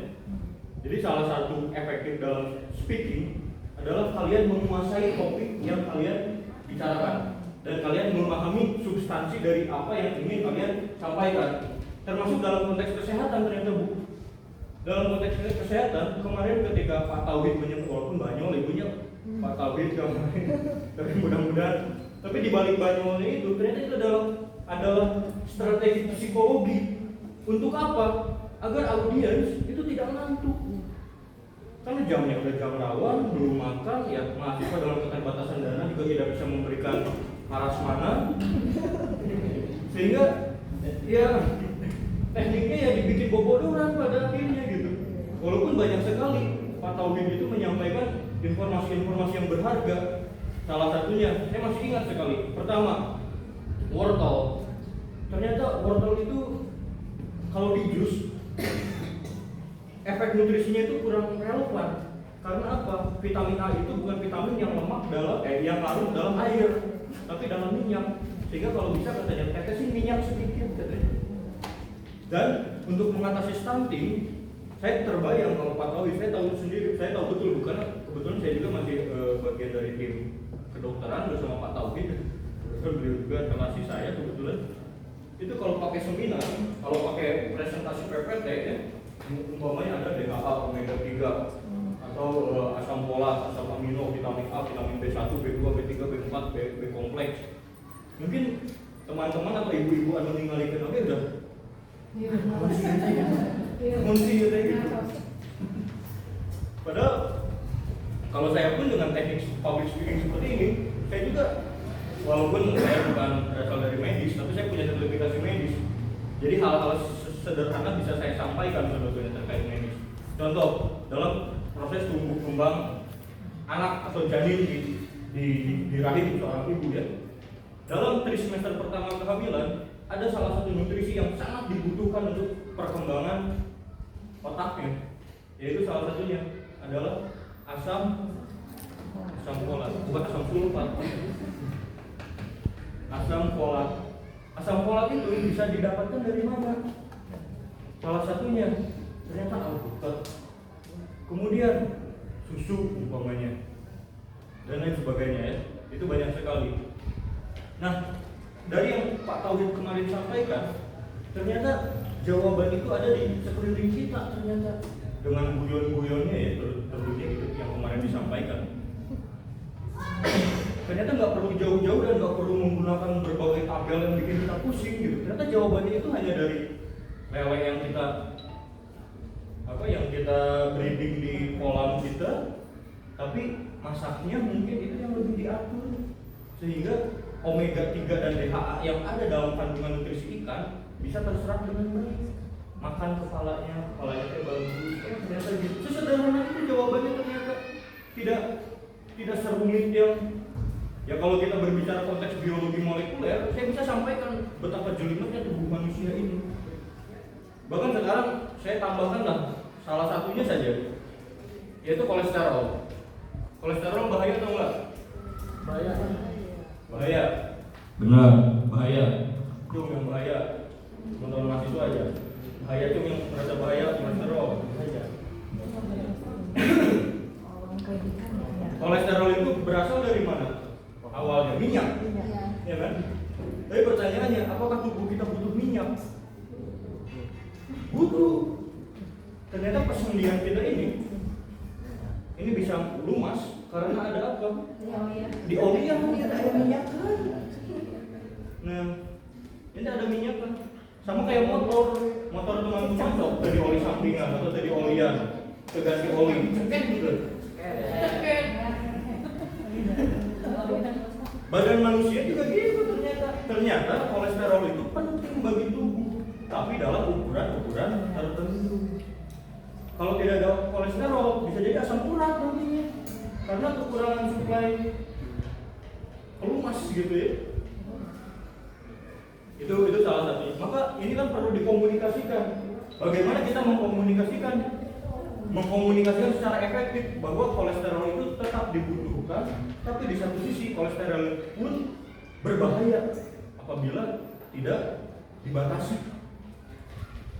Karena kolesterol itu bisa menjadi penumpukan di sel darah merah kita, gitu kan, mengakibatkan penyumbatan. Penyumbatan larinya dua, kalau nggak jantung kardiovaskular, kalau nggak stroke. Sekarang ada yang tahu nggak bedanya penyakit jantung kardiovaskular yang diakibatkan penyumbatan dan stroke? Tahu nggak? Persamaannya kedua-duanya itu sama-sama penyumbatan. Ada penyumbatan. Jadi tubuh manusia itu terdiri dari sama kayak selang nggak? Selang ada airnya. Jadi yang rusak itu bisa dua. Kalau nggak selangnya, yang rusak itu airnya. Kalau selangnya itu pembuluh darah, kalau airnya berarti darah. Kalau banyak makan kolesterol, darahnya menumpuk plek-plek minyak itu, atau ya namanya selang atau namanya barang puluhan tahun digunakan dan rusak juga mungkin Bu ya, gitu kan, dengan konsumsi yang tidak efisien, dengan masukan nutrisi yang kurang serat, bisa jadi ada plek yang menumpuk di pembuluh darah itu. Dan ketika airnya mengalir, kan ini kan jantung kita memompa darah ke seluruh tubuh kan. Nah kalau mampet ya tergantung selang yang sebelah mana yang mampet kan. Kalau mampetnya di area jantung, ya jadilah penyakit kardiovaskular karena ada penyumbatan di area jantung. Kalau penyumbatannya di area otak, nah itu yang kita kenal jadi penyakit stroke. Karena darah itu dia tidak darah itu sebagai pengantar nutrisi untuk tubuh manusia. Apabila dia tergantung nyumbatnya di mana? Nyumbatnya di mata ya, nggak bisa melihat, atau glaukoma. Nyumbatnya di bibir, di bagian saraf yang berhubungan ke bibir ya mungkin. Atau yang kan banyak cerita bahwa penyakit stroke itu sebelah tidak bisa bergerak, itu tergantung nyumbatnya di mana. Nah, itu kan untuk mengkomunikasikan konteks itu dibutuhkan ilmu, dibutuhkan pemahaman, dibutuhkan wawasan, dan dibutuhkan cara menyampaikan yang baik dan benar. Termasuk pun untuk konteks teman-teman mahasiswa, seperti tadi menjelaskan di sini Bar, ya kan? Konteksnya keren banget, sangat keren, ya kan? Tapi ketika kurang bisa dalam melakukan effective speaking, ya tentu audiens pun akan merasa bahwa ya biasa aja gitu, ya kan? Padahal teman-teman yang tadi berusaha menawarkan konsep area komunal itu adalah konsep yang kalian akan sandingkan dengan konsep desa wisata, gitu kan Amar ya? Oh, atas jajanan itu, atas lengkap, atas jajanan.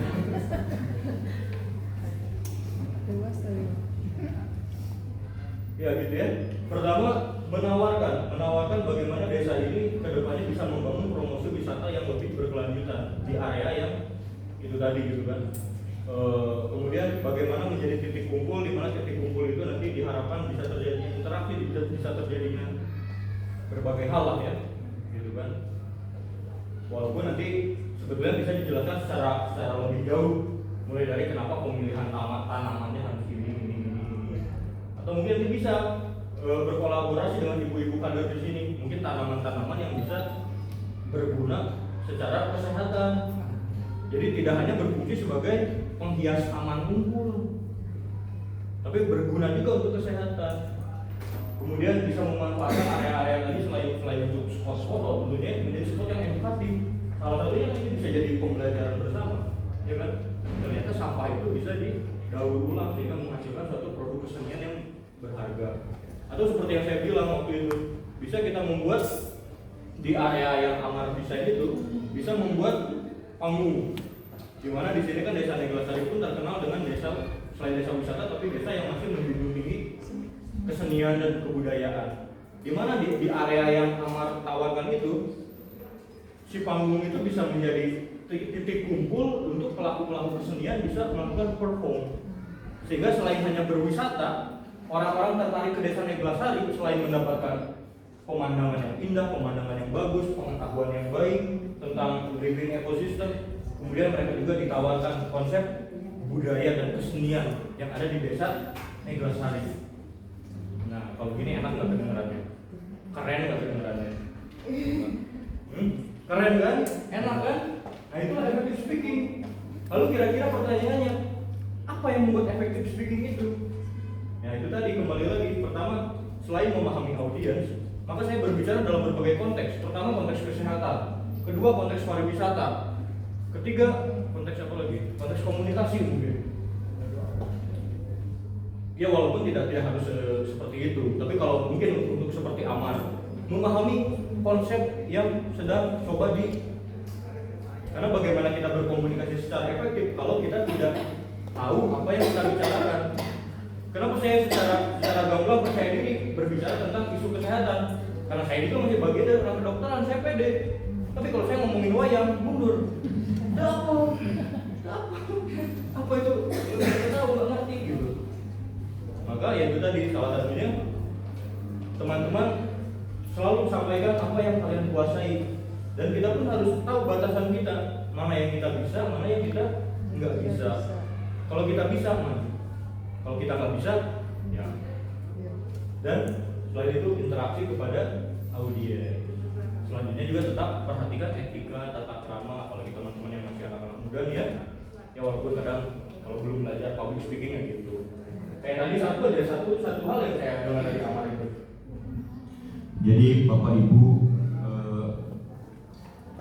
konteksnya ini doang.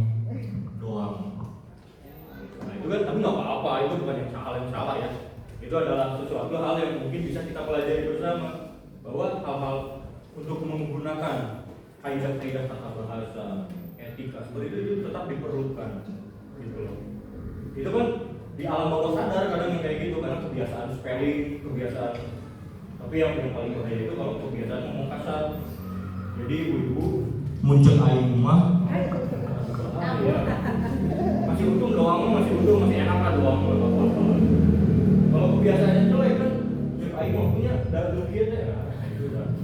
Nah itu kan tetap harus diperhatikan dalam public speaking itu ya. Tentunya tidak bisa dalam satu waktu teman-teman ya untuk effective speaking ini, karena ini modul yang sangat luar biasa, apalagi kalau kalian untuk mempersiapkan kalian ke konteks industri atau perusahaan ya. Ini dibutuhkan tema yang spesifik, mungkin dibutuhkan beberapa kali sesi untuk memahami konteks effective speaking ini Bang Kibar. Jadi saya harap nanti keberlanjutan aja, kita lanjutkan di kampus aja nanti ya. Jadi kalau mau ngadain silahkan dengan tema yang lebih spesifik ya. Karena kalau 40 menit itu nggak akan cover, nggak akan mencakup ya.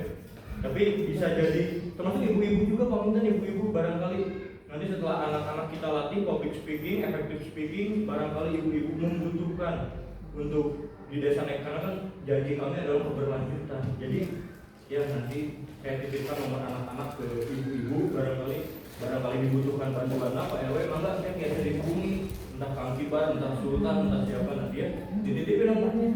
Barangkali nanti Kang Kibar SMA Majalaya mungkin barudak mahasiswa menawi ayah kanggo ngalatih barudak public speaking, kanggo ngalatih barudak supaya mereka itu percaya diri tampil di depan. Boleh nanti ya. Tapi sebelum itu ya kalian juga harus latihan dulu. Jangan sampai mau ngelatih orang kalian juga gitu ya. Jadi nanti dilanjut di kampusnya, diagendakan aja, bisa lah di fakultasnya masing-masing nanti ya. Ini kan beda-beda fakultas, beda-beda jurusan. Jadi segitu barangkali tidak banyak yang bisa saya sampaikan, mudah-mudahan banyak ada insight lah ya yang bisa diberikan. Termasuk kenapa saya sebentar ini pun bagian dari teknik psikologi. Karena kalau kelamaan tunduk, mau asuh, tunduk, cacat mau. Jadi sebentar itu bukan karena kita habis materi, bukan, tapi karena kita tahu gitu, kita paham audiens gitu, udah ngantuk, udah nggak akan bener, nggak akan kondusif kalau dilanjutin gitu ya teman-teman ya. Mudah-mudahan ada manfaat dari hal yang sedikit saya sampaikan ini. Billahi taufiq wal hidayah. Assalamualaikum warahmatullahi wabarakatuh.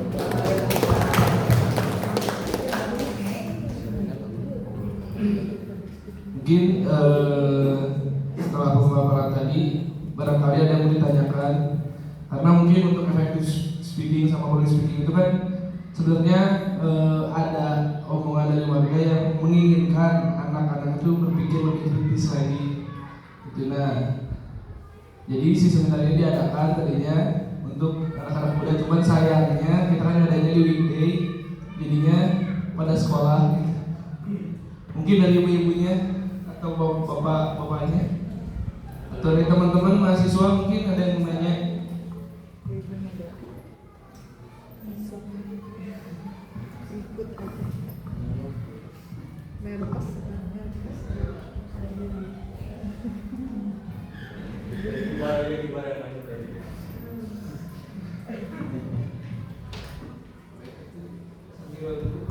Ya ambil duduk aja loh.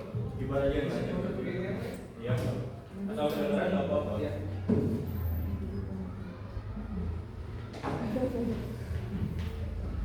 Mungkin yang pengen ditanyain Pak, kan sekarang untuk apalagi anak muda yang mungkin bergabungan dengan media digital, jadinya lebih banyak mengandalkan komunikasi lewat media digital di WhatsApp, Instagram dan lain-lain. Tapi kenapa bagian secara langsung itu lebih banyak yang malu berbicara gitu? Mungkin bisa dijelasin gimana cara mengatasinya? Oh iya.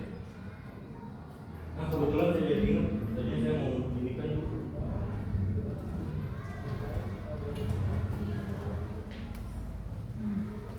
Jadi Effective speaking di era kita hari ini, mau tidak mau kita harus berbicara tentang teknologi. Karena agar memiliki daya jangkau yang luas, kita membutuhkan platform teknologi untuk mengkampanyekan atau menarasikan apa informasi yang ingin kita sebarluaskan. Coba buka dulu.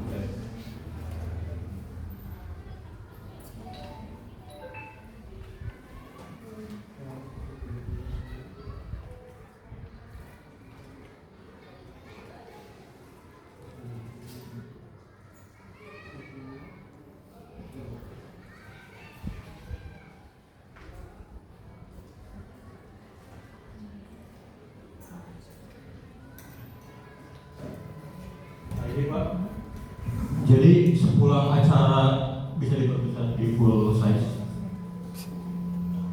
Jadi setelah acara seminar kesehatan kemarin itu, saya dan Pak Tauhid itu jalan-jalan Pak.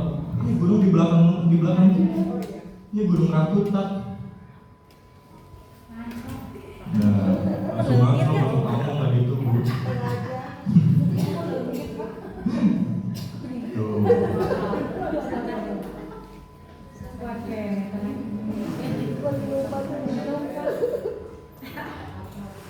Nah, ini kan kita berusaha, ya. Kalau ini saya konteksnya, saya nggak ada tujuan kalau cuma pengen jalan-jalan. Tapi kalau dalam konteks promosi desa wisata, bagaimana orang tahu keindahan desa Majalaya Neglasari ini kalau tidak ada yang mengkomunikasikannya? Sehingga dibutuhkan peran media digital agar kita bisa melihat, oh ternyata indah sekali ya, gitu kan.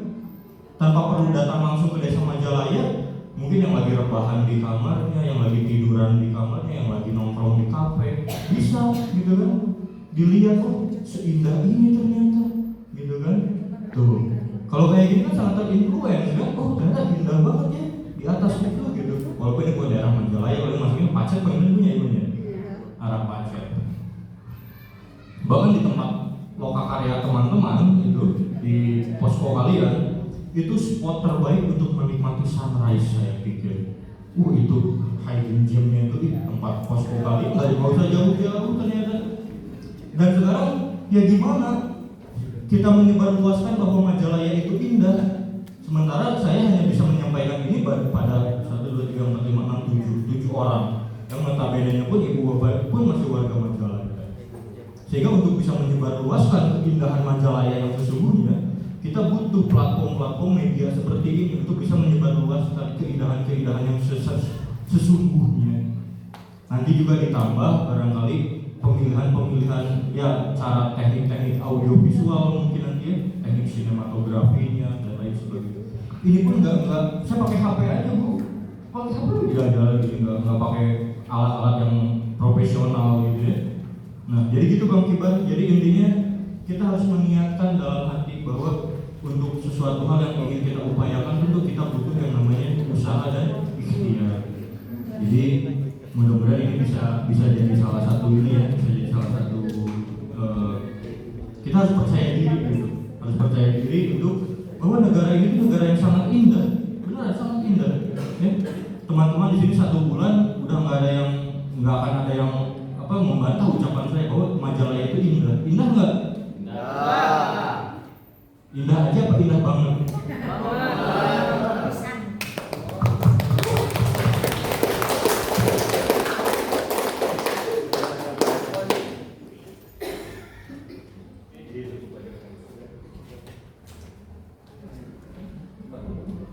Ada yang bertanyain mungkin Ibu Bapak, teman-teman mahasiswa,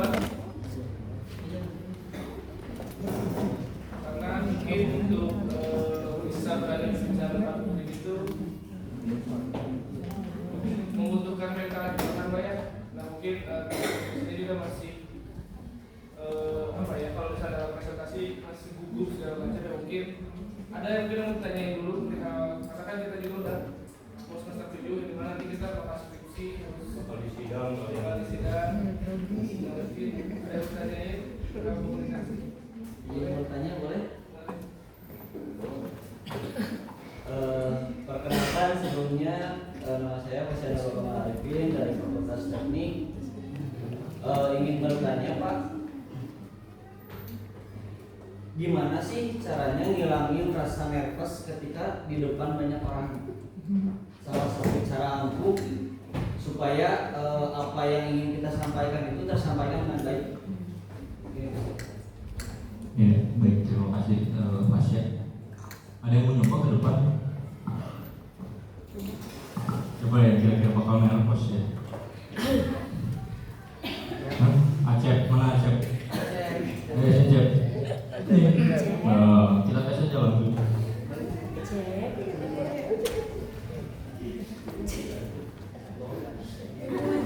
Coba Acep sebagai ketua kelompok KKN 12 hari menyampaikan sambutan kepada ibu-ibu yang sudah hadir, mau menyempatkan waktu di sini. Waktu dan tempat saya persilakan.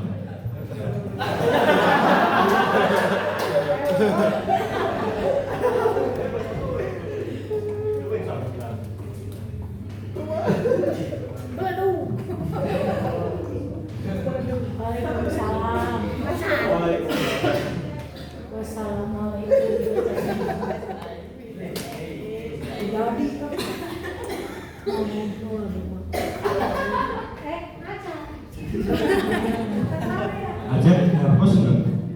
Atas Pak. Atas nervous ya? Tidak percaya diri. Kenapa tidak percaya diri? Karena malu Pak. Malu. Terus apa lagi selain malu? Kurangnya persiapan. Nah, malah aja boleh duduk lagi.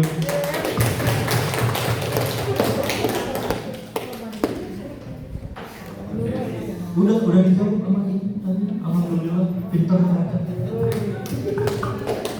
Jadi kurang persiapan Bang. Jawabnya sederhana, kurang persiapan. Walaupun kita tidak pandai, kita tidak bisa, tapi kan kita bisa melakukan berbagai persiapan. Contohnya menyiapkan catatan. Walaupun semua itu kan, ya saya juga tidak ujuk-ujuk di sini atuh. Saya juga ujuk-ujuk S3, SD heula, SMP heula, S1 heula, S2 heula. Nya tuh. Ya nggak ada Acep gitu, tiba-tiba datang ke depan, tiba-tiba hadirin yang berbahagia. Ya semua diawal dari nervous dulu, diawali dari gugup dulu. Tapi jawabannya adalah kurang persiapan. Biasanya gitu pasien. Jadi kalian mau seawam apapun, tapi kalau kalian punya persiapan yang baik, insya Allah minimal membantu kalian. makanya kan ada PPT, presentasi yang tenang walaupun. Jadi desa Neglasari adalah desa yang diketuai. Nggak apa-apa biarin, belajar dari situ, dari baca. Tapi salah satu lagi tadi ingat, nanti kalau kalian presentasi jangan pernah blocking. Ada yang namanya blocking kayak gini. Jadi Bapak Ibu berdasarkan konsep yang akan kami buat, terus aja kesini, makanya nggak boleh itu kayak gitu. Harus interaksi sama audiens, minimal kepala kanan kiri. Nah, gitu ya. Bahkan di TV pun sama, ada blocking, ini kamera di sini. Itu nggak boleh kayak gitu, nggak boleh. Minimal kayak gini, miring. Ada teknik-teknik blocking itu ada, itu dipelajari. Ya. Tapi jawaban paling sederhananya gitu Pak ya. Walaupun seawam apapun kita, tapi dengan persiapan yang baik minimal membantu kita. Gitu ya. Karena untuk menjadi seseorang yang hebat atau yang bisa, ya tentu kan butuh adaptasi, butuh belajar. Ya Amal juga kan nggak tahu, sebenarnya 5 tahun lagi mungkin jadi motivator gitu.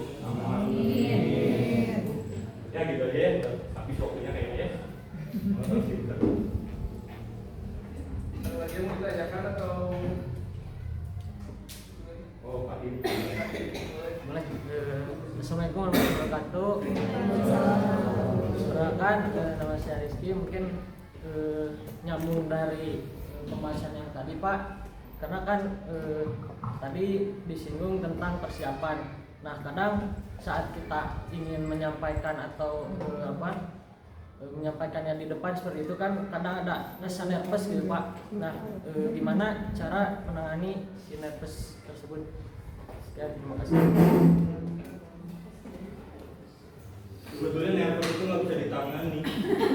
Naik ke naik, jika tadi nggak cek, sini lagi sini.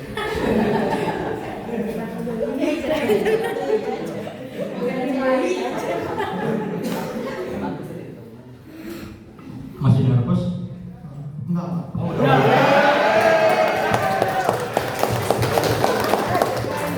Sambutan Cik. kalau gitu kita coba aja bentuk sambutan sebagai perwakilan KKN kelompok nilai. Berikan tepuk tangan.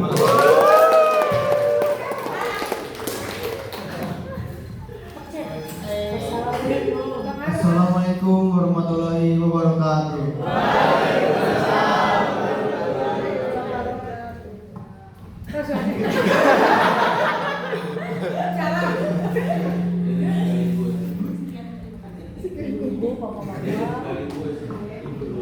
Ya, terima kasih telah datang di acara hari ini.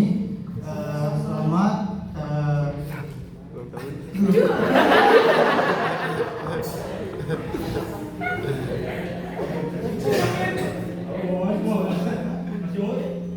Ada pingsan.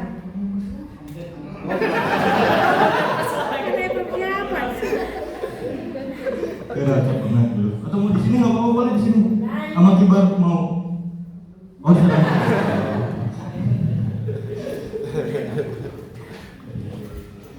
Pertanyaannya sama Kak Kibar, dia nervous. Yang Acep tadi nervous, sekarang nervous lagi. Nggak bisa digelangin. Itu udah kodratnya begitu, udah lumrah itu, manusiawi. Apalagi nggak punya pengalaman. Baru pertama kali itu wajar. Tapi pada akhirnya terpaksa. Semua itu berawal dari terpaksa kan? Kayak juga kalian juga kan mungkin awalnya nggak mau kuliah kan, tapi kan karena dipaksa sama orang tua kalian, pada akhirnya kan kuliah kan juga. Walaupun ayah pernah pulang ke Tona, walaupun ayah unicorn gitu kan. Dengan pada akhirnya karena terpaksa itu, pada akhirnya kalian tampil, dia nggak? Ya nggak apa-apa, biar nervous itu jangan ditanya ini ada masalah, gimana biar segera dibuang masalah, nggak apa-apa, nikmati proses masalah itu, gitu loh. Karena dulu juga kalian ketika disuruh kuliah sama orang tua kan mungkin ogah-ogah, gitu kan? Ya, jadi jawabannya pasti itu hal yang manusiawi sekali ya. Jadi itu bukan masalah itu bukan sesuatu yang harus kamu takuti, tapi justru karena masalah kamu tadi kamu bakal jadi seseorang nanti ya. Ya, karena apa? Karena adanya perkembangan ini yang kita rasakan saat ini itu bermula karena masalah. Orang zaman dulu melakukan transportasi, belum kenal yang namanya pesawat terbang seperti sekarang. Mungkin zaman dahulu orang tuh transportasi dari Majalaya ke Ciparai itu mungkin pakai kuda mungkin dulu. Tapi karena ada masalah tersebut, sehingga manusia itu membangun yang namanya solusi. Solusinya apa? Ditemukan lingkaran. Setelah ditemukan lingkaran, ditemukan roda. Dari roda jadi sepeda motor, jadi mobil, sekarang jadi pesawat terbang. Jadi bukan hal yang menakutkan. Gimana ini nervous terus? Ya nggak apa-apa, biarkan nervous itu ada. Karena nervous itu yang akan membuat kamu, membantu kamu menghasilkan berbagai solusi di kemudian hari. Gitu ya. Salah satunya kan karena ada masalah nervous tadi, kamu mencari tahu kan, oh gimana caranya agar masalah ini ada solusinya. Pada akhirnya kan kamu memberanikan diri untuk mencari. Nah, proses mencari itulah bagian dari pelajaran yang paling penting sebetulnya. Jadi nggak usah dipikirkan, ya udah nervous loh. Acep ya, kalau saya panggil ke sini, mana Acep? Acep udah 2 kali ke sini, saya panggil ketiga kali dapat kulkas, enggak? Saya panggil 3 kali ke sini tetap nervous, pasti mesti nervous. Jadi ya gimana? Nggak bisa simsalabim gitu kan? Acep 3 kali ke sini simsalabim bilang nervousnya nggak bisa. Butuh yang namanya kebiasaan, dilatih biasa. Walaupun awalnya terpaksa, yang Acep kan terpaksa majunya dari TV Warang di rumah, jadi dari nama Alim sebenarnya. Mungkin karena waktu sudah selesai Pak, izinkan tiba berbicara dulu kesimpulannya. Jadi kesimpulannya adalah berbicara efektif adalah konsep yang lebih luas yang berlaku untuk semua bentuk komunikasi. Sementara public speaking adalah jenis komunikasi tertentu yang melibatkan perbicaraan depan audiens dalam pengaturan formal. Menguasai berbicara efektif adalah kunci sukses dalam public speaking. Mungkin cukup sekian seminar tentang efektif speaking hari ini. Terima kasih buat Pak Reza atas waktu dan materinya. Saya tutup. Wassalamualaikum warahmatullahi wabarakatuh.